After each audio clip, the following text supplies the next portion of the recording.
from WhatsApp to Facebook to all the other social media platforms.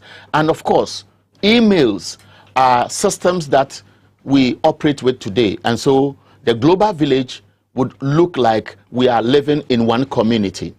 But there's something that you must appreciate. And the fact is, you may be exposing yourself or walking naked because of something that you never appreciated is rather putting you at risk. And that is why tonight we find this conversation closer to you if you are an individual, closer to you if you are a corporate organization with so much data that is sitting out there and you don't appreciate the need to ensure that it is given the needed protection. But before I introduce my guest, I want you to reflect on a typical usual behavior of an email user or any person who has access to the internet or any form of electronic gadget that you use for either business or anything. But just watch this, reflect, and I'll introduce to you why our guest today will try to answer many things that bother you tonight. Meet Anne. She often shops from www.shoppingcart.com. She has her information like email ID, address, and credit card details saved on the website to enable a faster and hassle-free shopping experience. The required information is stored in a server. One day, Anne received an email which stated her eligibility for a special discount voucher from shoppingcart.com. In order to receive the coupon code, she was asked to fill in her shoppingcart.com account credentials. This didn't seem fishy to her at the time, as she thought it was just an account verification step. Little did she realize the danger she would be facing. She was knocked off her feet when a substantial amount of money was wiped off her account. How do you think this happened? Well, yes, the email she received was fake. Anne's shoppingcart.com account witnessed unauthorized access from a third party. This type of attack is known as a cyber attack, and the person who carries it out is called a hacker. Could Anne have prevented this attack? Indeed, she could have, with the help of cybersecurity. Cybersecurity involves... That's a brief about many things you have heard about. We talk about Yahoo boys, some call them internet fraudsters. You've heard about ATM fraud. You have many things that you wouldn't appreciate. You expose yourself, and for which reason you are vulnerable. And you'd notice that the data that I have been able to put together suggests that as of January 2022, there were about 45 million connections, i.e. connections to the mobile telephony networks in the country. Out of this, 16.7 million were unique mobile users, and 15.1 of these are using smart devices, and 10.7 million are internet users. And this data was as of January 2022. There's also another important thing you must take notice of, that the emergence of COVID in 2020 exposed us to many opportunities on the internet, or many opportunities associated with anything that is technology based. But it comes with its own threats. So tonight, we are going to speak to somebody who has over 15 years experience in the industry. This man I am talking about is somebody who has something that will excite you. And it's basically about who he has been as far as this conversation is concerned. He has 15 years experience in the industry. And then, of course, besides that, he is, let me put it this way, he's a data protection and cybersecurity consultant with over 15 years experience. He's a founder and lead consultant at Information Security Architects Limited. He leads major enterprise level projects for cybersecurity maturity assessment, privacy program development, and various risk impact assessments for some tier 1 banks in Ghana. He's currently providing external legal services, which includes regulatory compliance for technology startup organizations, including financial technology, that's fintech firms in Ghana, Nigeria, and Liberia.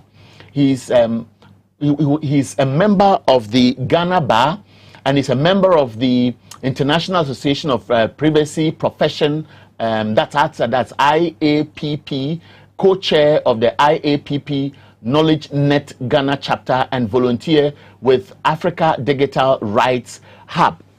He's a fine gentleman, appears very young, and you'll be surprised that he has a wealth of information. He's Desmond Israel, data protection and cyber security consultant. Israel, you are welcome. Thank you, Eric. Now, Israel, internet has come to stay, and of course, if you look at what is happening in advanced countries and with developing countries following, you would appreciate the fact that very soon it will appear as if the internet or technology will be dictating the pace as far as our activities. Now, when you reflect on where we came from and today, with all the opportunities associated, what would you share with us as things that maybe would see as very appropriate at this stage? I think for starters, the internet has proven to be very pervasive. There's almost nothing we do now without the internet. You can also look at the fact that a lot of services that we enjoy conventionally are all going up onto the internet. Television, TV, XYZ, you are streaming now. Streaming because of the internet. If you look at food delivery services, we are doing that via applications. We are booking rides over mobile apps. And it goes on and on. Your life is almost all over the internet. So if you look at the pervasiveness of the internet, then you will know that it's almost an integral part of our lives today.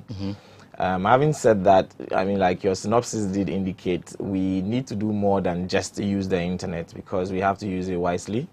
And we also have to take security into concern. And of course, once we are able to get the balance, then we would have not a problem-free, but you would be able to navigate your way through the use of the internet. So one, the internet is pervasive, which I agree.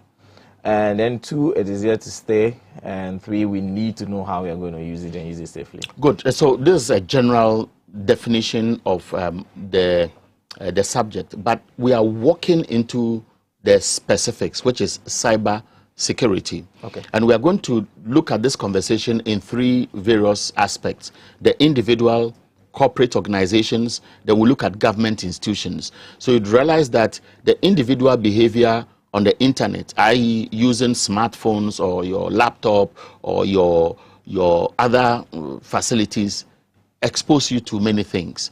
Now, if we want to narrow this conversation first on human behavior, individual behavior, what do you think are common things that we have taken for granted? Well, first of all, your privacy is usually taken for granted. You're, for instance, on social media and you take a picture, you geotag yourself. Attackers can use this for cyber stalking. You put your child on social media in his, his or her school uniform.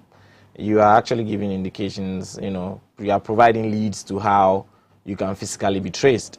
And that's not to scare anybody, but that's the reality when it comes to cyber threats.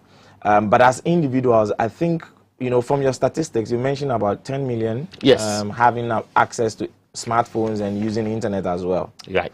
Okay. So that in my language is actually 10 million attack surfaces, 10 million potential victims. Ask how many people are locking their phones, for instance, as the basic security. Ask how many people are not using God as their password, or the name of their daughter as their password, or 1, 2, 3, 4, 5, 6, 7 as their password. These are things that makes it easier for attackers to be able to gain access. Ask how many people as individuals even pay attention to the kind of links they click in their WhatsApp chat groups. Bots can be put into those links. Malware, i.e. virus, Trojans, all these malicious softwares can be put into those links such that when you click, it compromises your device. So if you have the eye-opener that I need to walk here cautiously, because of course you will not walk at night and not be cautious. You will never walk in the streets of the capital city and not check if your wallet is in there or not. So why are you sharing your mobile money PIN, for instance? Why is your email account not a big deal to you? Because you equally will not probably give me general access to your home to come and read documents that you have stored around. So the way we behave with conventional life is the same way we had to behave with technology and the internet as individuals, because the exposure is quite Is it an area where people need specific education or sensitization to appreciate the vulnerabilities, or naturally they come along? For example, if I have an Android device and I want to enter data to be able to use it, it will ask for my name, my age, where I was born. For example, if you are using an Apple iPhone, Apple or maybe iPhone or any of such devices, the kind of information they will require sometimes is different from when you are using Android phones.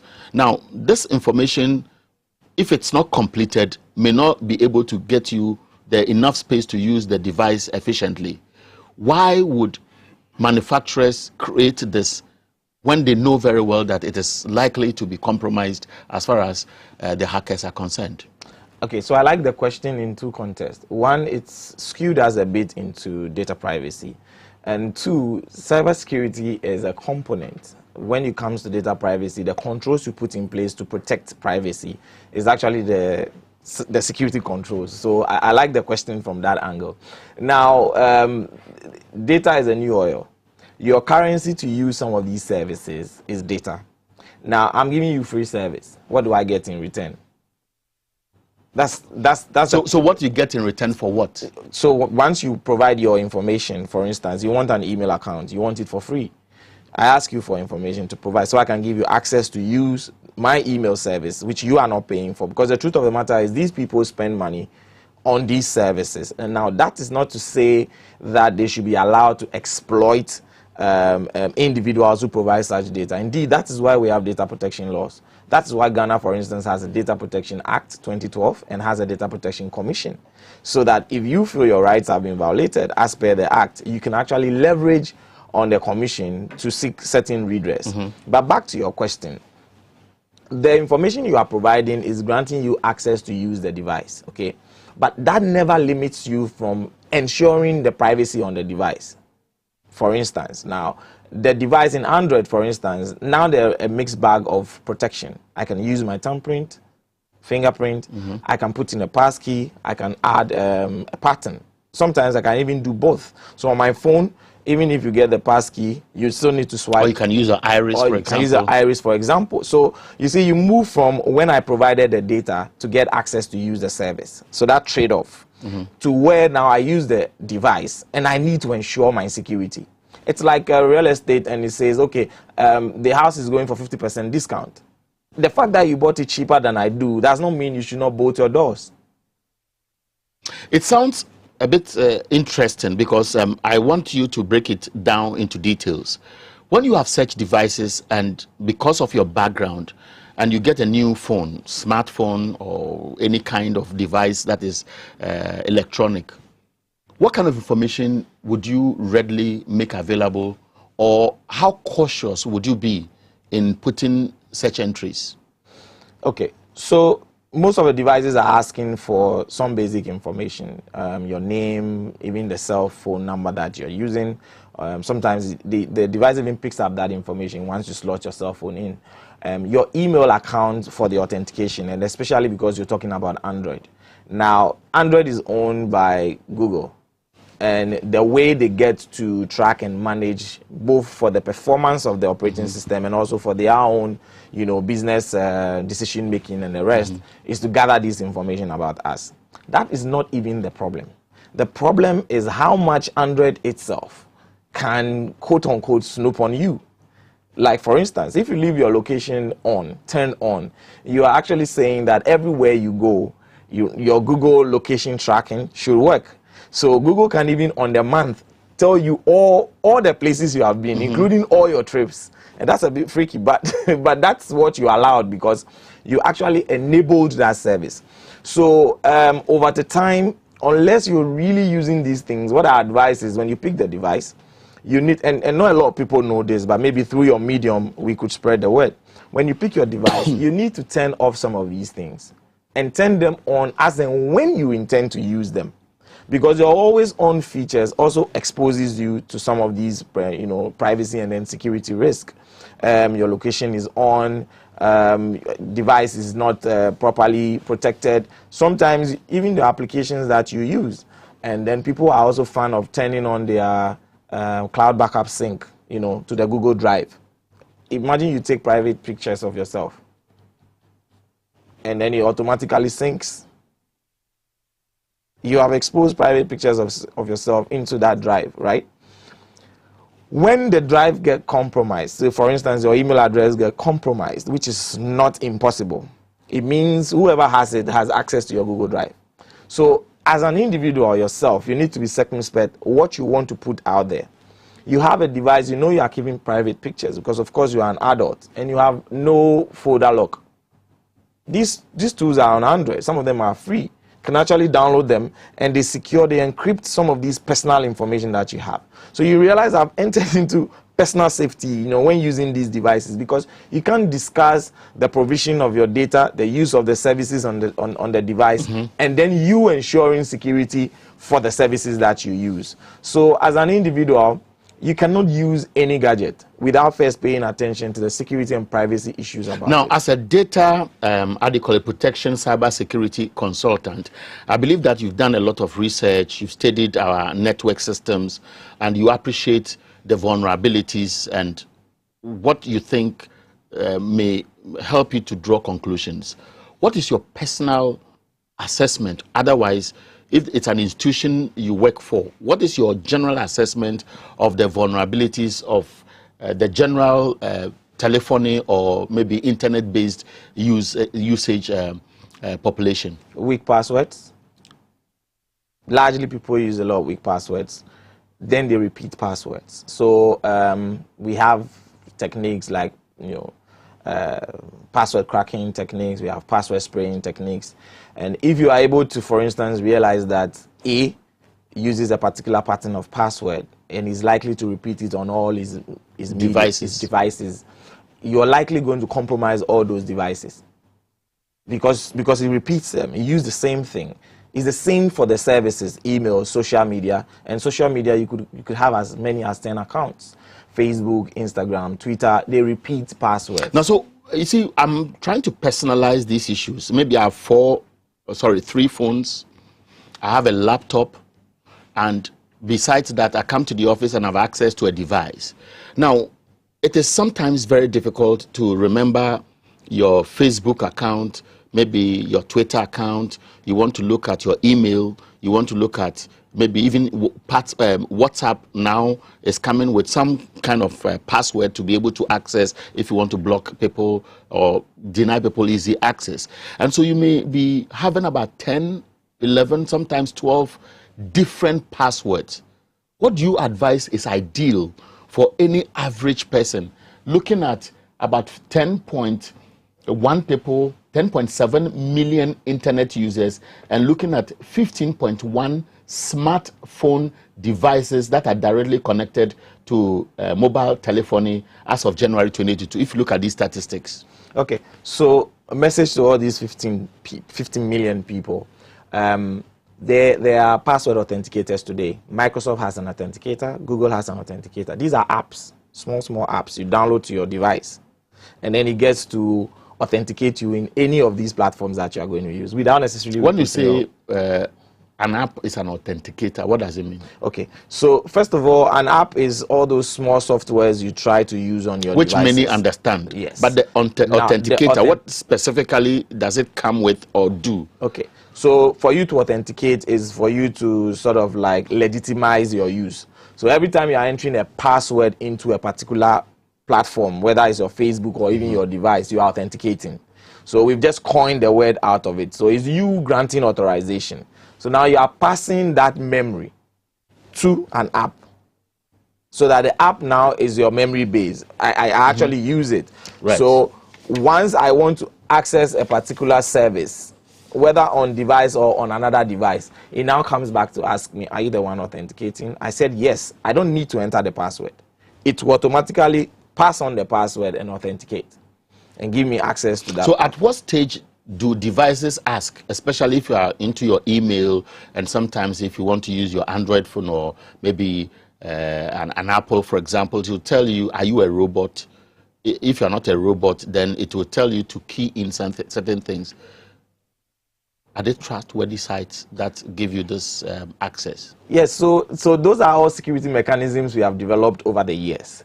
Is it not funny that robots are asking humans whether they are robots? Mm-hmm. So what happens is they are actually what we call automated attacks. Mm-hmm. Okay, so I can write a script that is going to consistently engage a platform with what we call a brute force attack. Mm-hmm. Or you can use an automated tool that is built already. So essentially what it does is maybe it throws to that particular platform maybe 500-600 passwords within a certain sequence. All it's trying to do is see if you are using these kind of dictionary weak passwords, so that one of these passwords will definitely fall through, right?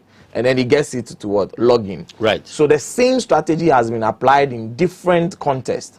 So what developers are now doing is, okay, let's try and break the authentication point where you are trying to authorize. Let's find out if this person is actually a person, because the attack can also be automated such that you don't need to be a person to do the authentication. That is why when you click I am not a robot, you usually get these captcha screens right, that ask you to enter the information there. Sometimes it brings images, and then it asks you to tally if the images are actually correct. It maybe rearrange them or choose a particular kind of image. Right. All that as being ways by which they are trying to get the system to be engaging an actual human being. I will tell you for a fact, there's been scenarios where those things have been bypassed by automated attacks, you know, but it is not as prevalent as it would be if that mechanism wasn't there. Mm-hmm. So that mechanism is actually a protective layer for you and I, you know, if somebody is trying to access our account, mm-hmm, so it breaks the chain and finds out if this is not an automated attack. Essentially saying that before you can actually engage, you need to be what? A human being. So do you need to be necessarily at least moderately educated to be able to follow these steps or these instructions that you are sharing? Okay. I am asking the question because many of our market women, many of our citizens are using all kinds of smartphones. So people help them to key in any data that is supposed to be inputted to be able to use the facilities. Now, once they are done, they leave them to the people who own these gadgets, our mothers, our grandmothers, whoever, and they are walking about, and they move along with all kinds of information. It can be your finances, etc., etc. I think you and I will agree that our mothers and grandmothers today are even using the USSD service for mobile money. Right. Some of them are even able to use the apps to transact for mobile money. Point I'm making is literacy is a matter of weight. It's always in context. I think what we might probably be lacking is an attempt to educate our people at the language level they understand. We are assuming all these communications should be top-notch English. Already the text there is difficult to understand. But if the awareness creation goes to the level they understand, then they would get the concept. They would know that, okay, this is the reason why I cannot take these steps. I think the world over, people are doing it. Japan has, early cybersecurity awareness, which is created on TV, marketplace, like you're saying, and various places. Singapore, who has the finest of cybersecurity strategies, at least in the world, communicates within their local, national language. Estonia and the rest. I understand even in Africa, Kenya, South Africa, exactly, they do Swahili. And, right. And so my point is we are not missing anything. What it is that the same language context must be put into our local so that it's easier for users to appreciate some of these things and be able to apply them. Now, we'll go to the most serious aspect of all this, because apart from the individuals, we are looking at corporate organizations, banks, health institutions, even the energy sector, for example, yeah. And then later we'll move into national security systems, governance institutions, and so on. Now, cloning we hear of this. Sometimes you attend functions and they will tell you all of you should leave your phone behind, and even when it is off, and there are rumors that they do something cloning and they can track you, follow you, etc. How do you avoid it? Okay. So or it is something that has come to stay with us? All right. So I've said in another forum that these things are not easily done. You know. What does it mean? It's not a given to clone phones, to clone accounts, you know, track people. At least I've done this thing for a living, so I know it's not a given. It's not a plug and play. Is it that you have information you don't want to share, or you don't want to scare the system? No, I'm on live TV and I'm communicating with people. Right. You see, it is possible to have your device cloned, but it would take a lot to have it done. For instance, if you want to look at device bagging, I'm sure you follow the news about government purchasing certain devices from Israel and so on, Pegasus, right. NSA and all that. Yes, these are not cheap devices. And the company that even went into that transaction do not sell to individuals.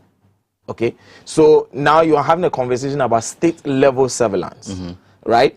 And most of these things will require you, if you want to speak about the specifics, will require you to have certain level of evidence onto the things that you want to discuss. But if you are looking at the bigger picture, what is possible and what is not, like I've said, it is possible to track somebody. It is. It is possible to actually bag devices and listen in on what is happening there. But I want to tell you that these are not things that the average man on the street can do. Such that if I left my phone here, oh, my phone has been bagged. You know, you will need a certain level of engagement to be able to do these things. Now, having said that, assuming you are presuming that your phone is bagged, your device has been bagged, you're usually looking at additional applications that would be running on the background on your phone. But it is not easy for me to tell you, oh, this service shouldn't even have been there, because the default number of applications on Android alone is over 50. Default. You haven't added anything. So how does the average user get to know that this application is not there? It shouldn't be there. Let me remove it. Do you get where I'm coming from? So the IMEI or whatever that come with different types of accessories or some of these gadgets, sometimes you hear conversations that people are easily able to pick them, and they use them to compromise your data. Possible? All right. So let's look at it this way. Every house has a physical address. That is what the IMEI is to a phone, or maybe a tablet. Okay, because of that information, in combination with other information, for instance, cell site data. Now, cell site data is usually where a telco's mast is. Now, they use these things to route communication, but because they need to be able to track where the communication is coming from and where the problems are coming from, they name the cell sites. So we can have a cell site here, say Osu cell site, which belongs to telco A, right? Now, that cell site, when I'm here, my phone registers to the cell site so that I can have reception within that area. If I leave Osu to say Domi, a different cell site will pick my signal so I can still have the service. Because of these movements, the IMEI number and the location plus your cell phone number can be a combination to actually track you. That's a fact. It's geolocation tracking. But that is a privilege to the telco. And then by law, certain agencies who can actually get that information. I can tell you on authority, if an individual should get that information from a telco, whether through the side door or through the front door or through the back door, it would be an illegal request. That's why I said yes, but in Ghana, the policy is such that you officially write or get police permit, get reasons, go to the court, and then the telcos would... now, let's walk this conversation into the other segment that has to do with SMEs, the banking sector, for example, because we often hear about ATM frauds, we hear about system compromises which shut down a whole company, for example. Just recently, and I'm sure very often people hear news about this, especially I want to refer to the advanced countries, Russia Russia trying to frustrate the American systems. You hear of China having problems with the US, the Huawei technology, for example, where you see the 5G technology and all the concerns that have been raised. Now, there's one thing that appears to be common. In our part of the world, we are adopting digitization to be the new world order that we want to follow. We have data that is being collected into a database. So we have a data center, for example. But normally, these cyber attackers are also equally interested in some of these huge databases. Let's start with SMEs, the banking sector, businesses, and so on. How vulnerable are they, or could they be in our part of the world? So it's a question that is relative, but I can look at the potential threats. Right. So the potential threats would be email phishing. Sometimes there are vulnerabilities in the operating systems and the applications that they use. You could have maybe users' lack of due care, where they may have practice the wrong cyber hygiene. Again, weak passwords, which I've seen over and over. Sharing of passwords, especially if they don't have strong internal security policy, which makes sure that you are not sharing passwords, you are not behaving, using the wrong, cyber tactics and all that. And then so when you have the vulnerabilities on the operating system and applications, that can actually cause a compromise. Because, for instance, if you look at an issue of a ransomware, which is maybe taking advantage of a vulnerability on an operating system. It means that once that ransomware makes its way through the environment, through an email phishing, for instance, it could gain hold of a critical system in there, which could include a server. If you check the ransomware history, you would know that, ransomwares have been able to cripple an entire organization. One of the scariest one was when they managed to take over a health system, and then encrypt all the health data, and people were waiting for their diagnostics information. And ransomware actors were holding on to that information and asking for ransomware in bitcoins. So for the SME and the enterprises, their exposure largely lies within how they do their vulnerability management, okay? And also how strong their cyber hygiene practice is, which includes, of course, how passwords are created, how they are used, how users are trained, their access to systems, so what you call identity access management. Because the attackers can also mimic. They can play, they can make believe. It compromises your account, uses it as a system account, managed to go through the environment and do what they want to do. So for the SMEs and the enterprises, largely you'd see these email phishing attacks coming hard at them. A mail server, typical mail server could be blocking maybe 400 or 500, depending on how large the environment is, 400 or 500, and probably into the thousands or millions of these email phishing coming into the environment. But sometimes some of them are able to get through to the user, and that is where, if a user is not properly trained and they click or they engage these emails, they end up being a point of compromise to the environment. Now, let's stay here briefly before we move on to the other related areas. Just recently, we heard that one of the banks in Ghana had its data compromised, and people were able to siphon or transfer money from this particular bank in question. And so the conversation is around, when these cyber attackers operate, is it that easy for people to remotely access this information, or normally they need an insider, and for which reason these institutions who may be listening to you at this on this platform would know the appropriate steps to take to guard against such intrusions? Okay, so let's use this minute to think like an attacker. Right. I work best when I do that. So before money moves out of a bank, an attacker must understand how the money can go out. It's either at the checking counter with the tellers, or maybe from the treasury, where transfers are actually being moved electronically from one account to the other, and both internally and externally. And then at the ATMs, and of course through your the use of non-card transactions, right? Okay, so it is a channel of dispensing that is important. Now, if an attacker gets access to front desk PC, for instance, that attacker needs to work his way all the way to an account that has access to treasury, to an account that has access to initiating and authorizing transactions. In a bank, no one man does that. So it means that the day you would hear or have the evidence or rumors that a bank has been compromised, it has to be people who have acted in unison. Because an authoriser's account needs to be compromised, an approver's account needs to be compromised. These has to come together to initiate a transaction. I want to build confidence in the banking system, albeit the fact that, yes, it can be compromised, but it is not a day's thing. You know, it's something that needs to be really well orchestrated. The Bangladesh haste, it happened. It is the Central Bank of Bangladesh. So it's not like these things are not being done, right? It happened and the governor has to resign. But when you go into the forensics of what happened in the Bangladesh haste, you would notice that even the compromise of SWIFT, which was the core of it, was not a day's job. You know, a total line of people were compromised for years.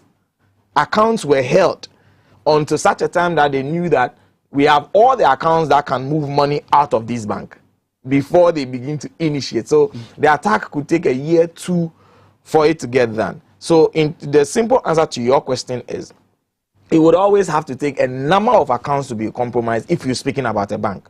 And especially if it's an internal. At what stage could, and some may define it under cyber war or maybe cyber terrorism, where maybe at this stage where, let's say, government talks about digitization, and so systems are being put in place to collect all data, synchronize them, put them at a central base where, let's say, SNET, you have maybe National Identification Authority, Electoral Commission, you have maybe Ghana Health Service, etc., having access to one central point of data.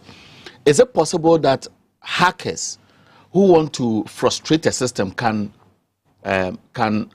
create a situation where there will be total blackout, everything compromised, deleted, etc., and is it recoverable? So there's an attack called denial of service attack. It means what I just said. Does it happen often? Does it happen often? It does. I deny you access to your service, right? That is a denial of service attack. And then there is an upgraded part of a denial of service attack, which is called distributed denial of service attack, which happens over the internet a lot. Now, if you follow Hacker News or you are in the space of cybersecurity, you know that the Chinese are very good at these sort of distributors, because what they need to do is write botnets that would consume and exhaust the resources that runs a particular infrastructure. So there could be a denial of service attack that exhausts the resources, the memory resources of, say, a database, causing it to crash. So you and I can't have access to it. So today, you want to verify your Ghana card. I'm not saying it's done. You want to verify your Ghana card, but you can't, because there's been a denial of service attack against that infrastructure. So system administrators and security practitioners try to put layers of security around it, because it's one of the biggest threats today. Okay, so from where you sit and being a consultant and with the background you have 15 years into this industry, how strong is our data protection or cyber security policy? And what do you think are most likely to be the vulnerables that we may be taken for granted now? So we are answering the national level question. Right. Okay. If you look at the ITU index, now I'm going there because I want to give you some clarity. If you look at the ITU index, it's sought to place Ghana some good points ahead of some countries. But the ITU index is a very good base for you to analyze a country's security. At least it gives you a fair idea. There's another one run by some institution in Estonia. I think it's NSCSI. I'm not sure about the full National Cybersecurity Index or something. So this is what happens. In the index, it captures your legal strength, as in your... Okay. Now, I want to share something with you. If you look at the screen right now, we have the cost of cyber crime. And it says cyber crime has shot up by over 600% due to COVID-19 pandemic. Worldwide cost of cyber crimes projected at $10.5 trillion dollars annually, or to hit $10.5 trillion annually by 2025. Global annual cost of cybercrime is estimated at $6 trillion per year, and it gives you the average malware attack costs. Then we have the ransomware you talked about, 57 times more destructive in 2021 than it was in 2015, which means it's peaking. The average cost of data breach to small businesses can range from $120,000 to $1.24 million. Then if you go down, you see the top 5 cyber crimes in 2021 were extortion, identity theft, personal data breach, non-payment, phishing attacks, and so on. It will remain on the screen briefly while the conversation goes on. Now, in summary, all these things are packaged together. What does it mean to me, the average person? What does it mean to a small-scale enterprise or any business, a bank, for example, or in this case, even the Jubilee House? Are we looking at the stats or the cyber crimes in 2021? Because I gathered two things from the bullet points were just highlighting issues that people may not know and how serious they can be. For example, COVID came with internet usage. Yes. Everybody was home. Increased internet usage. Of course, increased internet usage. And that became the gray area for the cyber attackers or cyber terrorists to feed into. That is why we have 600% increase in terms of abuse. Essentially, once you expose your service to the internet, right, you are at cyber risk. The risk of all the cyber threats.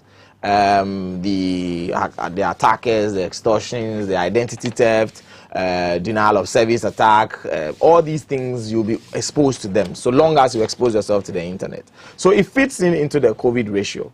What did we really do during COVID? We were locked down. The only way we could still get going is to remotely work. The only way to remotely work was to connect to the internet. So once we were connected to the internet, we were all part of the attack surface. So what you ordinarily would not do over the internet, you now have to be there. There was even a new form of attack people called the Zoom bombing, where attackers were now able to go enter Zoom meetings, post pornography, and disrupt the meeting for fun. You know, these things were happening during the COVID time. It is not that Zoom bombing or collaboration platform bombing was not there. It was, but it became prevalent because of COVID. So essentially, the lessons from COVID is that so long as we are going to connect to the internet, so long as we are going to expand our access to service over the internet, which includes our national digitization, we must be wary of security. Because as soon as you connect to the internet, there is a natural exposure which gives you that cyber risk. And because of the cyber threats that are there, and you need to now what? Be on guard. So that is what we glean from that statistics. And essentially, I think the SMBs and enterprise and even from the national level should then know that before I get into the business of working over the internet or putting my resources available on the internet, I must also ensure some baseline security. I think I'll give credit to the Bank of Ghana, for instance.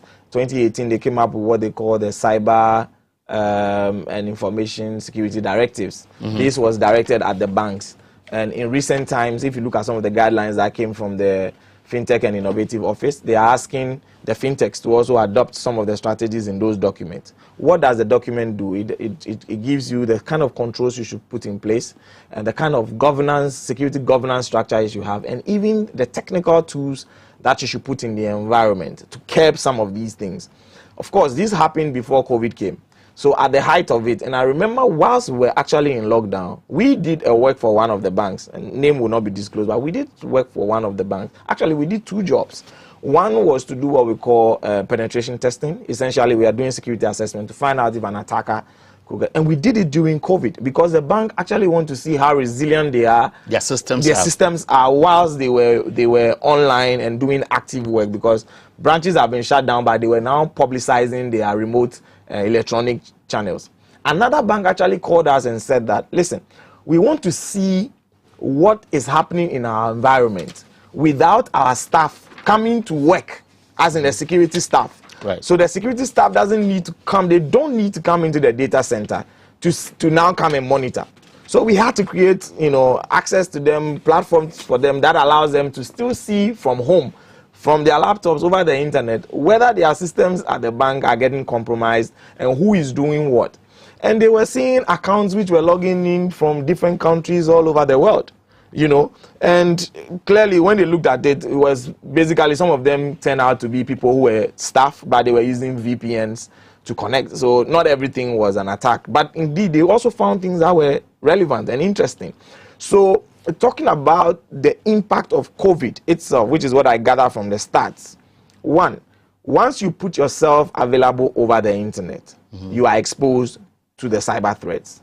Then there would be the cyber risk. If you're going to do that, then it means that you should have in mind strong security controls. And that is not even a joke. It's getting interesting. We'll be taking a short break. My guest is Desmond Israel. He has 15 years in this industry, data protection and cyber security consultant. We'll be taking a short break. When we come back, we'll move to the highest level as far as this space is concerned, 1 hour for a conversation that is bigger than maybe 1 week, because there are lots of things that we can talk about. But when we come, you hear about why I should be concerned about what they call cyber terrorism. If our police administration, for example, is safe enough, or I should be bothered, National Investigations Bureau, the Central Bank, even the Jubilee House, so much information. Can somebody easily hack into the system and know what the president and his cabinet, for example, are doing? These are questions I want to find out, but after the break.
The average human body mass should have at least 60% water for optimal performance in any physical or mental exercise. We can help you maintain it naturally.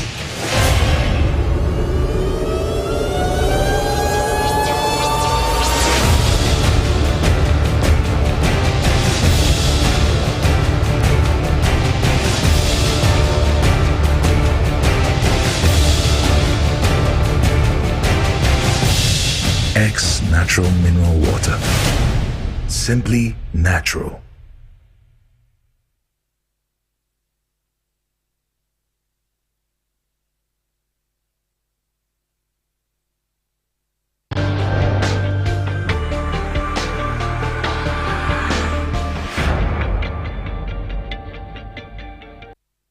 Welcome back. This is Ideas Exchange on TV XYZ. This program, of course, will be repeated tomorrow between 1 and 2 p.m. My guest in the studio is Desmond Israel, data protection and cyber security consultant. just reflect on this. Many of us, because we don't have retentive memory, or because of laziness or out of ignorance, use one password for almost all the devices we have or all the spaces we operate. Some even put all the passwords in one folder in their email, with a view that wherever I am, I just open my email and get access to the data. Is it dangerous? It's extremely dangerous, because once for instance, your email is compromised, usually, and we've done this before, where we were doing a project for an insurance company. We were having difficulty compromising the insurance company. Then we figured that there's a developer who did the work for the insurance company. So my team tried compromising the developer's account, which we did. And then from there, we just did random search in his sent box and realized that he's been actually saving passwords to himself. We found passwords for databases and the rest. And that's how we compromised the insurance company. We actually wrote a report on that. It didn't really make the gentleman look very good, but we would have saved the insurance company. Now, there's something you mentioned earlier, VPN. We know people can sometimes hide their identity, operate from US, for example, or UK, China, or faraway Australia, and make everything look as if they are in Ghana and actually hack into people's systems, sometimes major institutions. How does this happen, and is it easy for... So VPN in themselves are not hacking tools. VPNs were developed, the actual full name of VPN is Virtual Private Network. Virtual Private Network. Exactly. Now, it sort of like gives you a small secluded tunnel, so you are able to consume certain services. Now, the providers of VPN, when you are creating these tunnels for you, they can give you a way to connect with a jurisdiction, okay? Now, we have something called IP addresses. These IP addresses are unique ways by which devices connected on the internet and other networks are seen. So, and the IP addresses can be geolocation based. So I can actually have an IP address which is issued in the United States. So if I'm in Ghana and I'm going to consume a service which is not allowed in Ghana, I would just install a VPN for myself. And then the system will see me as though I'm in the United States. And that system would grant me access to the facility because the IP address that would be connecting to them would be one coming from the United States. So that's exactly what VPN does. It gives you a private tunnel for you to be able to consume certain services. Now, in the process of developing and delivering the service of VPN, they also added what they call the identity protection. But that is for the one outside the VPN. The VPN service provider knows you. So a VPN service provider who, for instance, receives a subpoena from a court for maybe a national security investigation can actually give information about you. Even though I do not know you because you came through a VPN, the VPN service provider can give the information about you, you know. So the tool VPN itself was required to facilitate that private connection and helping you protect your identity. But because you mentioned hacking, what hackers do is to mimic and hide themselves, masquerade themselves. So I don't want what we call attribution. Attribution is basically forensics plus a lot of information gathering. So A has been noted to hack into a system. The only way we can confirm is him is to go through what we call attribution. So we can attribute the attack to him, right? So in doing so, certain class of information needs to be put together so that we can attribute it to him. But what if it comes through a VPN? In your mind, as part of your attribution, the attack may be happening from what? Ukraine. But indeed, the person would be in Ghana. And it's happened a lot. If you look at state-level attribution, which has been done for cyber warfare, there were times that the U.S. security, for instance, finds certain attribution information that sought to suggest that the attack came from Russia, when indeed the attack came from, say, Iran, right? So that's the trick that attackers use. Hide your identity, masquerade yourself so that you can stage the attack. But VPN themselves are not issues that you need to be worried about. They are not attacked. We have our National Investigations Bureau. We have the Ghana Police Service, which is already gathering data, having access to, let's say, the National Identification Authority, so that they can have every information about every individual in Ghana to facilitate their operations. How vulnerable, or in your space of operation, what do you think, if you were advising such institutions, must do to beware of either email scams or cyber stalking or cyber hacking, etc., these issues that come with cyber security related concerns? Okay, so the cyber practices are the same for almost every institution. It will not really vary. Where there's a bit of concern is when you are categorized as a critical national infrastructure. In Ghana, and you would have to go under the Cybersecurity Act, Act 2022, and then ascertain all the provisions that applies to you as a critical national infrastructure, which includes auditing your system, implementing certain level of security controls. I'm sure the regulator might also issue additional directives which would be a bit more granular and detailed as to what exactly they are supposed to do. But things about email scam, system compromise, they follow the same cybersecurity control best practice. Do you have your anti-spam platforms running? Do you have your anti-phishing platforms running? Are you training users? And like we said, you can never stop training users. There's always one, forgive my French, but there's always that one foolish user who would allow everything to to go waste after $1 million investment in the institution, you know. So you still need those things. They can also go for best practices like ISO 27001, which is the international standard organization. How expensive are they? They are not cheap certifications. Now, so if they are not cheap, and normally if you watch the write-ups or research work that people have done, which is available on the internet, you realize that many developing countries are most vulnerable. Many developing countries are being whipped to catch up with the advanced world. The advanced world, for example, a system compromise can shut down a whole power system, a whole transport system where the rail systems will not work, health systems where you cannot, in fact, it can be very dangerous. That's where we are moving to. But if they are that expensive, do governments, or do we have situations where government compromise on some of these things and leave the whole country or systems at risk? It's actually, if you want to be very frank. It's actually easy to say for Ghana, if you want to look at how we treat every other thing as a country, and this is me being very frank. I don't work at the agency, the authority. I don't work there, and so it would be difficult to speak about the specifics. But these things don't run by themselves. They run on heavy budgets. They run on external collaboration. They run on the implementation of technology tools. You want to monitor critical infrastructure?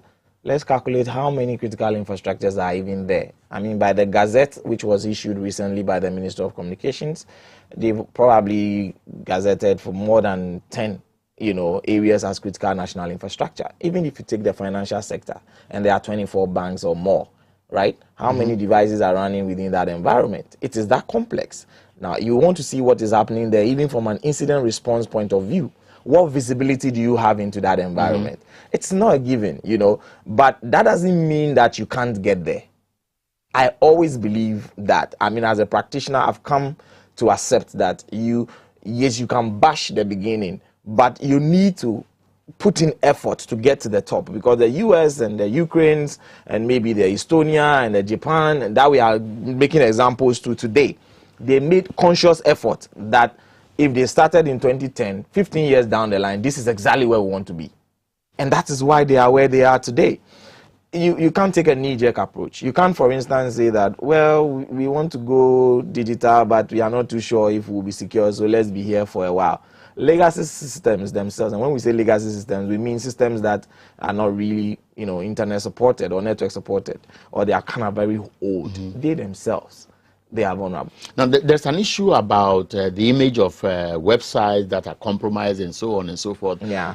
What can you speak to that? It's website defacement. Okay, for example, if you go to some websites, for example, you see what I'm sharing on the screen. It gives you some notification, and they come in different forms. What does this mean? This very one is dealing with what we call... Because I try to go into your profile on one of the links, and then when I clicked on it, it gave me this information. Okay, so this one... Did you do it, or has it been packaged in such a way that because it's your field, people don't get easy access? No. So this very one, we have what we call the SSL certificate. Now, SSL certificate it encrypts information over the internet. Now, when the SSL certificate is not issued by what we call a certificate authority and is issued by yourself from your own local server, it would give you these sort of errors, which now you need to tell the browser that you trust the certificate and you need to go, and the browser will allow you to continue. The flip side of it also is that you can have an SSL certificate which has expired, and therefore it's giving you this sort of errors. So it's a mixed bag of issues. The organization, I'm not too sure what is actually wrong, you know, in this point of time, but maybe they will take a look at it. So we are wrapping up. I want you to look into your camera and then speak as if you were advising everybody that matters as far as internet usage or electronic devices are concerned. All right, so for individuals, the security begins with you. Be very, very focused when you are using your digital devices and your smart devices. The advice would be, at least on a basic level, have some sort of authentication to the device. It's okay to have authentication to your device. You don't know when you lose it. You don't know who is going to have access to it. And then once you are in your device, your social media accounts, your apps that you use, try and put some good level of security on them. I would advise against repeating all those passwords. You could find a very smart way of maybe differentiating the passwords as it goes. Maybe if you want to maintain the same password, but then probably put a few permutations at the edge. For corporates, you can never stop providing security. Security can actually be a competitive advantage.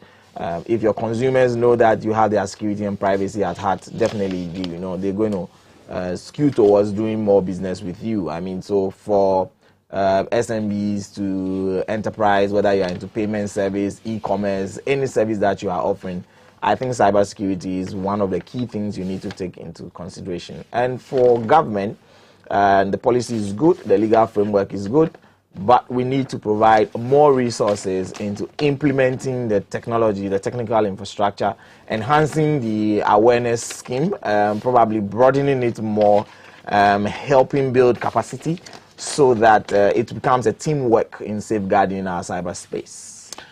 Desmond Israel, I'm grateful for this very educative conversation. It's a very technical area, and you would have noticed that I've put a lot of information together. But myself, even as I was listening to you, I was still struggling to appreciate the seriousness about the compromises we make on a daily basis.